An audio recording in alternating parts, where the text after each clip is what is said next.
Hi, my name's Barbara. I'm 48 years old, and this is my testimony. I'd like to share with you the things that I have experienced and that God has saved and delivered me from. At the age of 12, I had experienced my first traumatic incident in my life. I was getting out of a shower one day, and there was a hole in the bathroom door, and I remember never really thinking much of it other than there's just a hole in the bathroom door. And as I was getting out of the shower, I noticed an eye.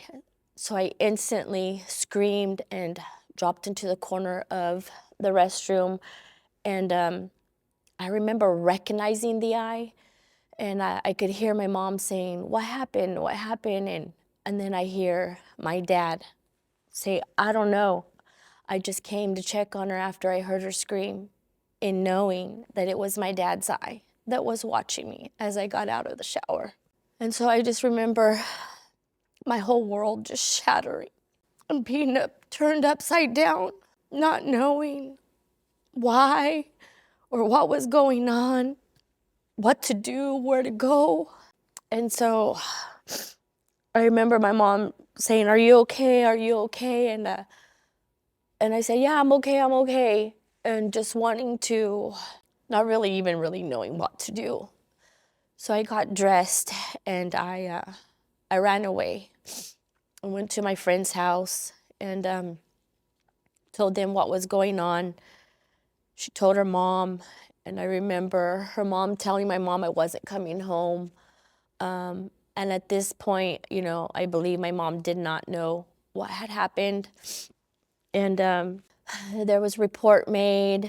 I remember telling my mom what happened, and us having to go to counseling, to meetings, and they spoke with us individually, and then there wasn't really anything done after that, other than it was kind of like just swept under the rug type incident. And so we went on about our lives. I believe that that's what led to me having no self-respect, low self-esteem, always seeking attention from boys, and just kind of pushing things under the rug and not really dealing with the issue.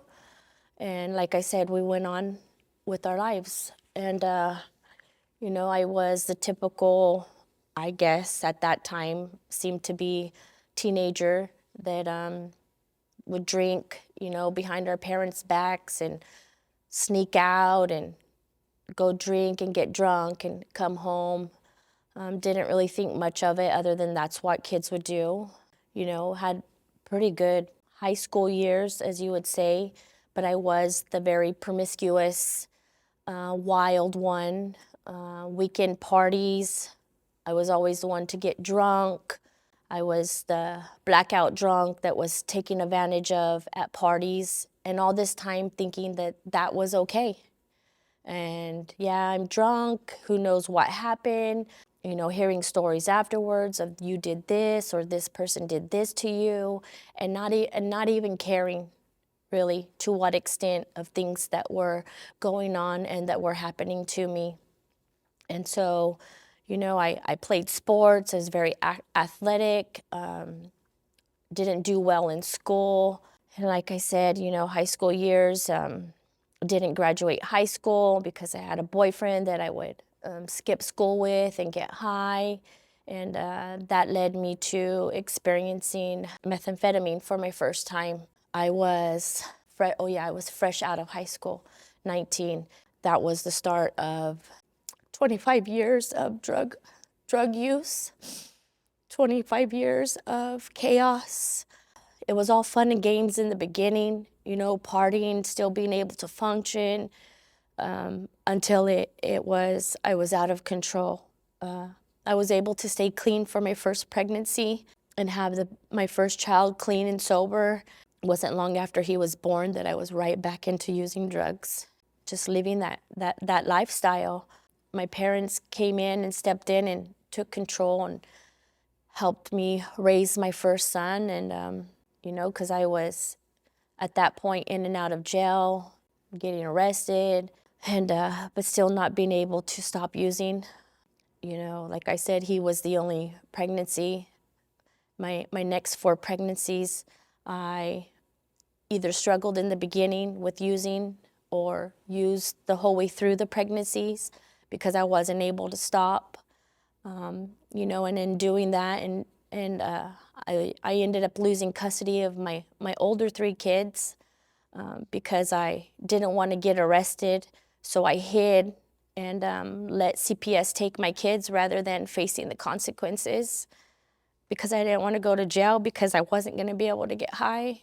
And CPS took my kids and, you know, kept them for the weekend. And I thank God that, you know, my parents were able to get them. But in that, you know, I couldn't get clean and long enough to go to court to fight for my kids. So my parents ended up going to court and taking custody of my kids, which eventually, you know, instead of custody, they adopted my kids. And that was such a blessing, you know, for my kids.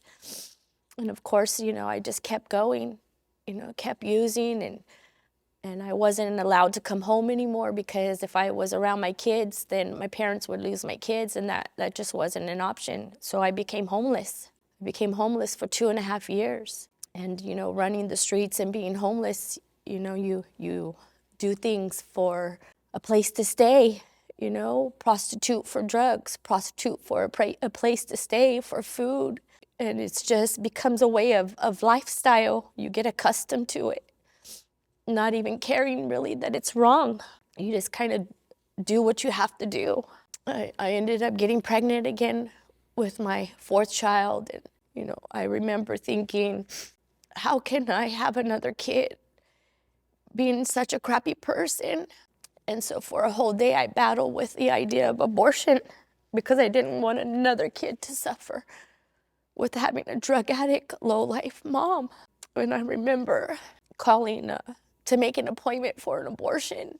And when the lady answered the phone, she said, "I'm sorry, hon, this isn't the abortion line, but this is the prevention line."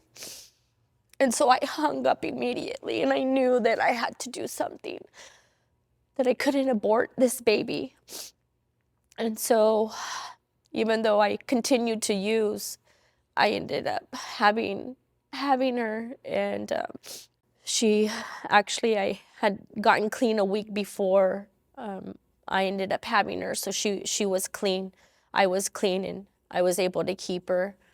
And again, you know, my parents step in and raise another one of my kids because I'm too busy putting the drugs before anything else. In and out of programs, in and out of jail, just that vicious cycle of the drug style, lifestyle. Couldn't get clean if I wanted to, ended up having another child, and I drank most of that pregnancy. I was able to get clean, you know, long enough to have her, you know, towards the end, to have another clean baby so that CPS wouldn't take her. And I ended up suffering from postpartum depression with her, having those intrusive, just crazy thoughts. And I remember thinking, this is not normal. Like, I need help. Like, the drugs were making it worse.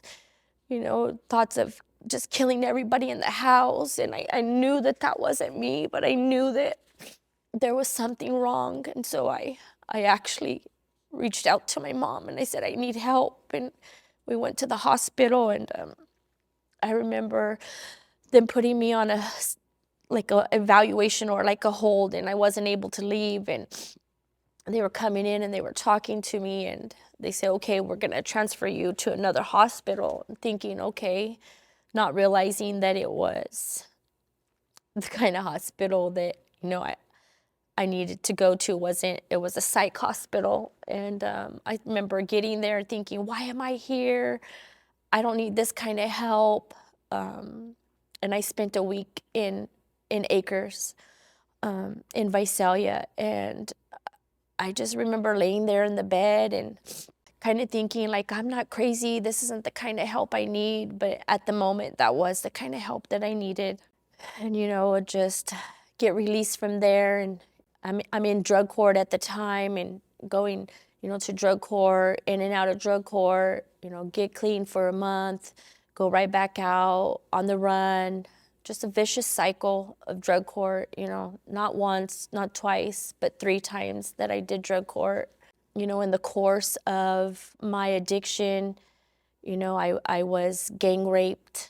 I was taken advantage of by 4 guys that I grew up with, that I trusted, that I ended up being kicked out of the car naked, pretty much left for dead in front of my house.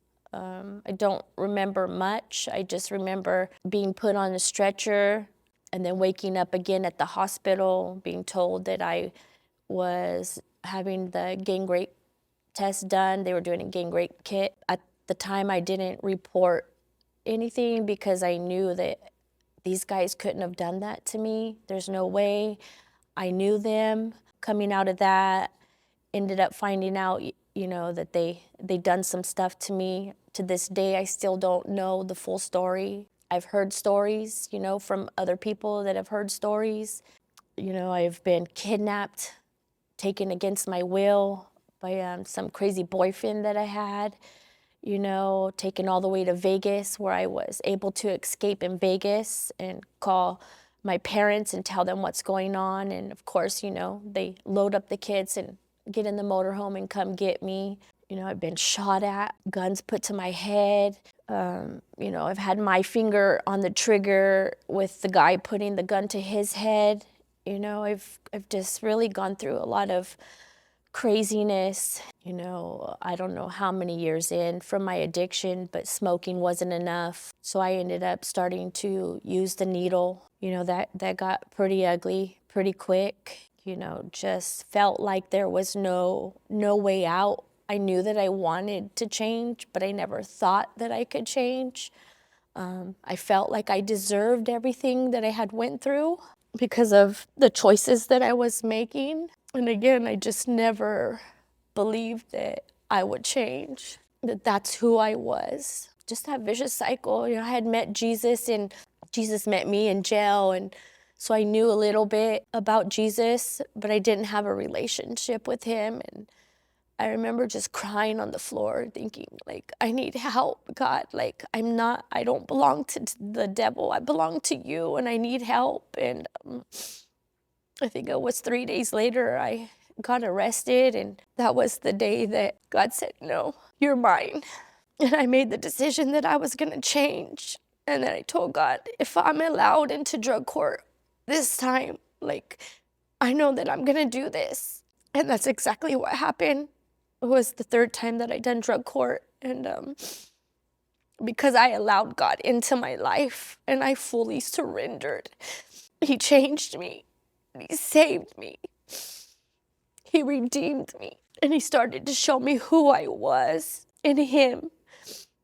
And that my mistakes didn't define me. It wasn't easy at first to accept that I had made so many mistakes. But as time went on, those mistakes, like I said, they didn't define me, and they no longer have hold of me. They no longer define who I am. So I've been a believer for 10 years. God has saved me 10 years. I've been clean 10 years. I've been able to forgive all of those that have hurt me and truly want good for them. My kids have a good mom, and I know that I'm a good person, from having so much hurt and trauma and anger from what my dad has done to me or did to me, to being able to forgive and let go and be his care provider and actually love my dad, because it's not the flesh that we fight against. And when you realize that, and you realize who you are,